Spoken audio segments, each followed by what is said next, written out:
আপনার হলো চোখ বনাম মন।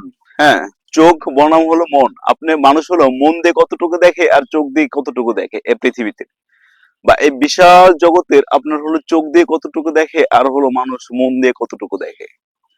হ্যাঁ, আপনার এই বিশাল জগতের চোখ দিয়ে দেখে হলো মাত্র 0 দশমিক, এই যে 0 দশমিক হলো 0.35%, অর্থাৎ হলো জিরোর পরে পয়েন্ট দিয়ে আরো হলো দুটা জিরো, তারপর হলো আপনার 35%। এখন এর এগেইনস্টে আপনার মন দিয়ে মানুষ কতটুকু দেখে বলে, মন দিয়ে মানুষ দেখে হলো আপনার 99%, দশমিক হলো আপনার 90%, মানে হলো প্রায় 100%ই দেখে মন দিয়ে। হ্যাঁ, মন দিয়ে দেখে হলো মানুষ প্রায় 100%, আর সেখানে হলো মানুষ হলো আপনার চোখ দিয়ে দেখে মানে বিশাল জগতের একটা ক্ষুদ্র অংশ দেখে। এই বিশাল জগতের মানুষ হলো একটা ক্ষুদ্র অংশ দেখে হলো চোখ দিয়ে। হ্যাঁ, সুতরাং আপনার চোখ দিয়ে যেখান থেকে দেখা আপনার শেষ হয়ে যাবে, সেখান থেকে আপনি মন দিয়ে দেখতে পারবেন। মানে মানুষের চোখ দিয়ে যেখান থেকে দেখা শেষ হয়ে যাবে, মানুষ সেখান থেকে হলো মন দিয়ে দেখে। এই পৃথিবীর যেগুলো আমরা এখন দৃশ্যমান রয়েছে, যে জিনিসগুলো আমাদের চোখের সামনে এখন দৃশ্যমান রয়েছে, এই জিনিসগুলো কিন্তু আমাদের সবসময় একসময় অদৃশ্যমান ছিল। যেমন ধরুন হলো আপনার কথার কথা বলছি, আপনার প্লেন। এই প্লেন কিন্তু আমাদের একসময় অদৃশ্যমান ছিল। আমরা কিন্তু আমরা দেখতে পারতাম না। অনেকে বলতো এটা হলো আহ এটা এটা মানুষ এক জায়গা থেকে আরেক জায়গায় উড়ে যেতে পারবে না, এটা মানুষের কল্পনার বাইরে ছিল আর কি। মানুষ এটা বিশ্বাস করতো না। হ্যাঁ, এটা কিন্তু মানুষ বিশ্বাস করতো না। কিন্তু যখন কেউ না কেউ যখন বিশ্বাস করলো, এটা যখন প্লেন যখন তৈরি করে ফেললো, বানালো, তখন মানুষ তখন ভাবলো যে এটা তো সম্ভব, মানুষ পৃথিবী এক জায়গা থেকে আরেক জায়গায় আহ, পাখির মতো উড়ে যেতে পারে। তখন এটা কি করলো, মানুষ বিশ্বাস করা শিখলো। কিন্তু এর আগে কিন্তু মানুষের কাছে অদৃশ্যমান ছিল, এই প্লেনটা কিন্তু মানুষের কাছে একসময় অদৃশ্যমান ছিল।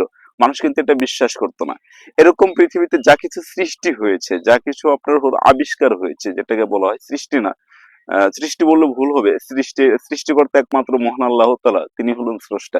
যা কিছু আবিষ্কার হয়েছে পৃথিবীতে, তারা কিন্তু সবসময় তারা কিন্তু বিশ্বাস করতো, কেউ না কেউ প্রথমে বিশ্বাস করতো, কিন্তু বাদ বাকি কেউ বিশ্বাস করতো না।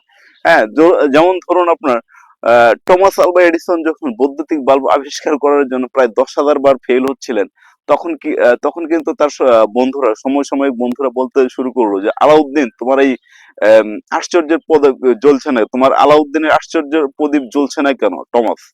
হ্যাঁ, তখন টমাস আলভা এডিসন বলল এটা অবশ্যই জ্বলবে, কারণ সে কিন্তু বিশ্বাস করতো। হ্যাঁ, কিন্তু সে কিন্তু এই অদৃশ্য জিনিসটাকে দেখেছে, তার মনে মনে একটা ভিজুয়ালাইজেশন এনেছে। হ্যাঁ, মানে আমি সেটাই বলতে চাচ্ছি, আপনার যে আপনি যে জিনিসটা আপনি একসময় আপনার কাছে অদৃশ্যমান আছে, সেটা কিন্তু কারো না কারোর কাছে আপনার দৃশ্যমান হয়ে যায়। তো সেটা কিন্তু আপনার মন দিয়ে দেখে। হ্যাঁ, সেটা কিন্তু আপনার মন দিয়ে দেখে। আপনি যদি কোনো কিছু আসলে মন দিয়ে দেখেন, হ্যাঁ, আর যদি মনে করেন যে আপনি পারবেন, তাহলে কিন্তু সেটা কিন্তু অবশ্যই আপনি পারবেন। সুতরাং এই পৃথিবীতে আপনাকে মন দিয়ে দেখতে হবে। আপনি যদি আপনাকে চোখের দেখা বাদ দিয়ে দিতে হবে। আপনি যে কাজটা করেন, আপনি চোখের দেখা আপনাকে বাদ দিতে হবে। আপনি যে কাজটা করেন, একটা ছেলে এসেছে, আপনি যে কাজটা করেন সেটা হলো আপনাকে চোখের দেখা বাদ দিতে হবে। চোখের দেওয়া বাদ দিয়ে আপনাকে আহ মন দিয়ে দেখতে হবে। আপনি যখনই আপনি মন দিয়ে কাজটা শুরু করতে পারবেন, তখনই হলো আপনি একদম জিতে যাবেন। ধন্যবাদ, দেখা হবে পরবর্তীতে।